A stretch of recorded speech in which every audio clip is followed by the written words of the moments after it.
There are legends in Louisiana history that sometimes take a life of their own. These legends ascend into popular American culture, which leads to bastardization, misinterpretation, and often insulting caricatures of our culture. Looking at you, Princess and the Frog. But other legends can be so evil and malicious that not even horrible Hollywood writers can ruin them, try as they might. One of those legends is known as the Axeman. After the Civil War, New Orleans had a huge increase in Italian immigrants.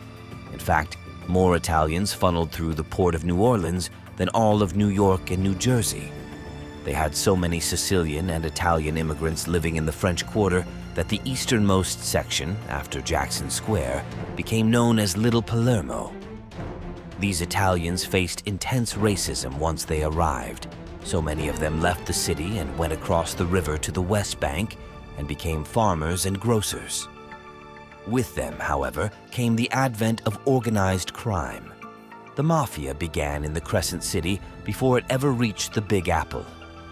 Now, the police pretty much had their hands full with the different rival families that dotted the landscape. So many shootings and knife fights occurred along Decatur Street, for example, that it was nicknamed Vendetta Alley. So it wasn't so shocking when Joseph and Catherine Mayo showed up dead in their apartment above their grocery store in May of 1918. At first glance, it might seem like these two hardworking Italians were slain by the mafia. In fact, that's what literally everyone thought. But if one looks closely at how they died, it might raise some eyebrows. While the two were asleep, the killer crept into their home and cut their throats with a straight razor, then proceeded to completely bash their heads in with an axe. Nothing was stolen from the home because all of their valuables were in clear sight and still left untouched. The bloody clothing of the killer was found at the scene because he apparently changed into something clean just before leaving. An eerie message was found written in chalk that said, "Mrs. Joseph Mayo will sit up tonight just right." Immediately, arrests were made. And of course, they were all Italian, but they were all released later due to the lack of evidence. About a month later, in June, another grocer, Lou Besser, and his mistress, Harriet Lowe, were attacked by a mysterious figure. Louis was hit with an axe above his right temple and Lowe over her left ear. They were found the next morning laying in their own blood, but miraculously were still alive. Harriet Lowe had extensive damage to her face and had corrective surgery, but would die only 2 days after the surgery.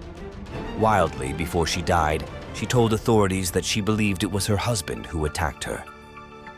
Lou Besser was promptly arrested and served 9 months in jail before a jury deliberated for about 10 whole minutes and found him not guilty. After that, he was released, but still, no attacker was found. A couple of months went by without incident until August 5th, when an 8-month pregnant woman named Mrs. Schneider woke up to see a dark figure standing over her. This dark figure proceeded to beat Mrs. Schneider over the head repeatedly with what authorities presumed to be a lamp. She was found by her husband, Ed Schneider, when he got home from work shortly after midnight. Surprisingly, Mrs. Schneider survived and gave birth to a healthy baby girl only 2 days after the incident. As is the running theme here, one guy was arrested but released due to a complete lack of evidence. After this assault, authorities began to publicly acknowledge that it was related to the attacks on Besser and Mayo. It was unclear if the attacker would strike again, but the people of the West Bank didn't have to wait long. Only 5 days after the Schneider assault, another grocery store owner, Joseph Romano, was attacked in his home, which he shared with his 2 nieces. The girls woke up to loud sounds coming from their uncle's room next door and went to investigate. Joseph Romano had clearly taken an intense blow to the head, but the girls saw the assaulter flee the house. Romano died 2 days later from severe head trauma, but thanks to the description from the girls, authorities now had an idea of who or what they were dealing with. The girls described the killer as a dark-skinned, heavy-set male who wore a dark suit and slouched hat. On top of this description, authorities had several other clues to work off of. The location of the crime was ransacked, but nothing was ever stolen. The panels of the victim's doors or windows were chiseled away to gain access into the home. The killer used the victims' axe and blades that they kept outside. Lastly, the majority of the victims were Italian. With this attack, the city grew into an absolute frenzy. There was an axe murderer on the loose. People would call the police to report a suspicious character walking through neighborhoods. Sicilian and Italian families would sleep in shifts to protect themselves, and people began to carry loaded shotguns. Panic seemed at an all-time high in New Orleans, but months went by without an incident. As the months passed with no new Axeman murders, people let their guard down. Slowly, until March 10th, 1919, Charles and Rosie Cordemelia, Italian grocers, lived in an apartment above their grocery store with their 2-year-old daughter, Mary. Rosie woke up and found her husband fighting with a large, axe-wielding man. As her husband fell to the ground in a pool of his own blood, Rosie grabbed Mary and begged to be spared. This would be in vain as the axeman swung his axe at them both.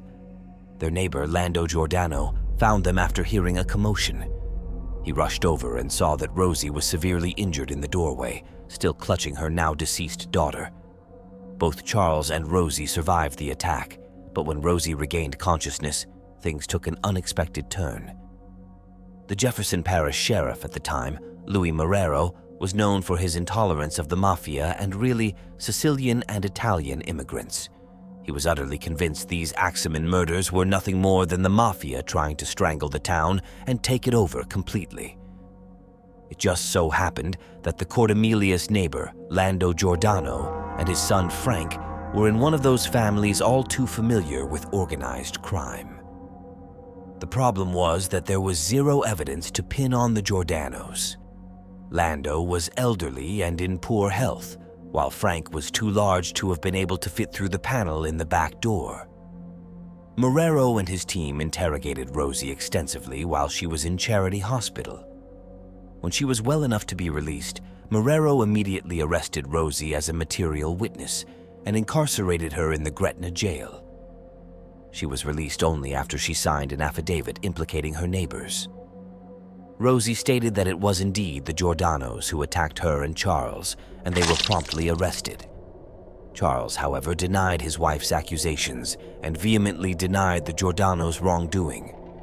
The father and son were still charged and found guilty of murder, with Lando getting a life sentence and his son Frank set to hang for the crimes they did not commit.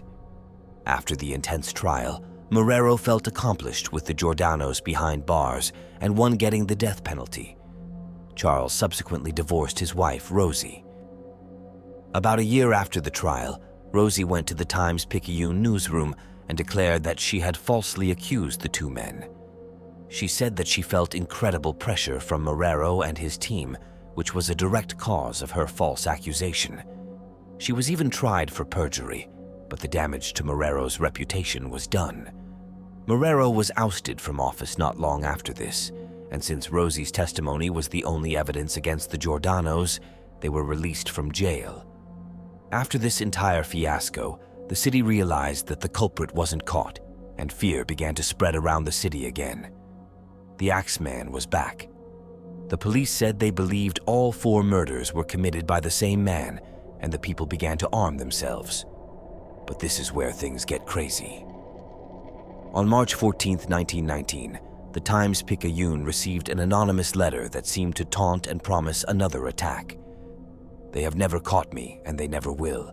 They have never seen me, for I am invisible, even as the ether that surrounds your earth. I am not a human being but a spirit and a demon from the hottest hell. I am what you Orleanians and your foolish police call the Axeman. When I see fit, I shall come and claim other victims. I alone know whom they shall be. I shall leave no clue except my bloody axe besmeared with blood and brains of whom I have set below to keep me company. If you wish, you may tell the police to be careful not to rile me. Of course, I am a reasonable spirit. I take no offense at the way they have conducted their investigations in the past. In fact, they have been so utterly stupid as to not only amuse me but his satanic majesty. But tell them to beware. Let them not try to discover what I am, for it were better that they were never born than to incur the wrath of the Axeman."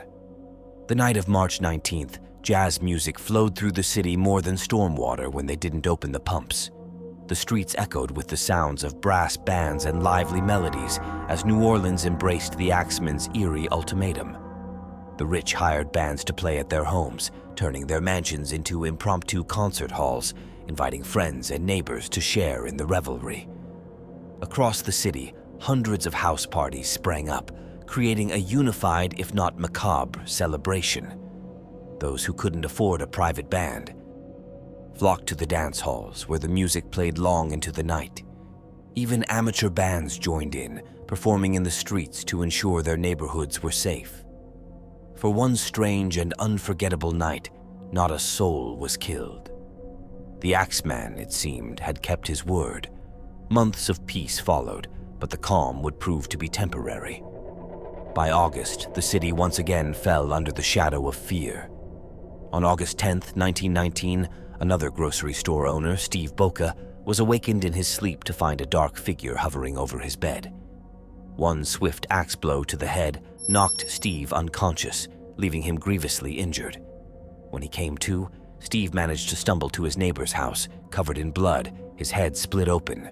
He collapsed upon arrival, but miraculously he survived. Authorities discovered that nothing was stolen, and the intruder had used Steve's own axe to chisel the back window open. Despite his survival, Steve couldn't recall details about the assailant, leaving investigators with few clues. The Axeman was back, and he was seeking more victims. However, his next target was prepared.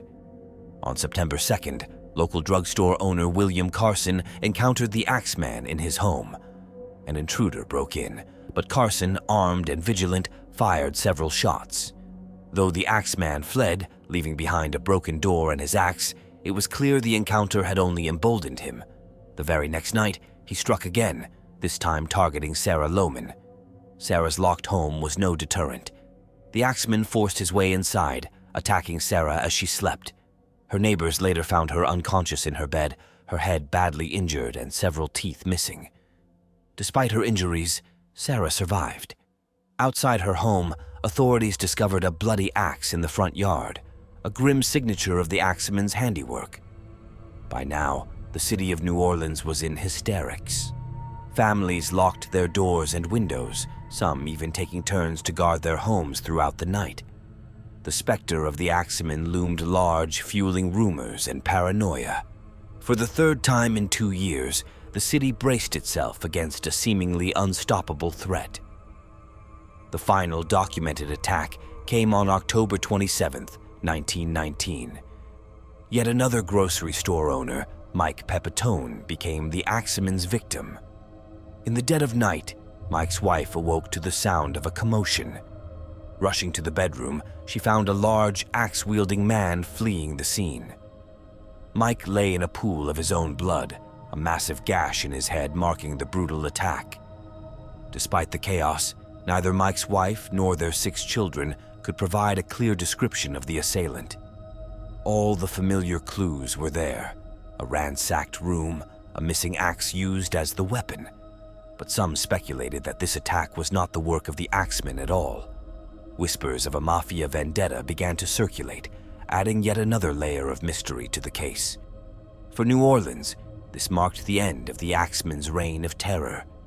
He never struck again within the Crescent City, but his story didn't end there. Reports from Louisiana newspapers and police files suggest that the Axeman may have continued his killing spree elsewhere. In 1920, a man named Joseph Spiro and his daughter were brutally murdered in Alexandria. A month later, Giovan Orlando of Derrida in western Louisiana met a similar fate. In April of 1921, Frank Scalisi of Lake Charles was found dead under circumstances eerily reminiscent of the Axeman's modus operandi. After these killings, the Axeman vanished from history, his identity and motives forever shrouded in mystery. Despite his disappearance, the Axeman remains a fixture in popular culture. His story has inspired countless songs, books, and movies, even making its way into American Horror Story. While interpretations often drift into exaggeration or cultural appropriation, the true tale of the Axeman continues to captivate and terrify. He is a horror icon of Louisiana folklore, a chilling reminder of the city's dark history. As night falls in Louisiana, tales of the Axeman still send shivers down spines. The faintest creak of a floorboard or the rustle of leaves can conjure images of his ghostly presence. To this day, people lock their doors and keep watch, haunted by the legacy of a killer who vanished but never truly left. For those who dare to delve deeper into this and other bone-chilling tales, the Louisiana Dread Horror Anthology series promises to deliver the most authentic accounts of the state's folklore and history.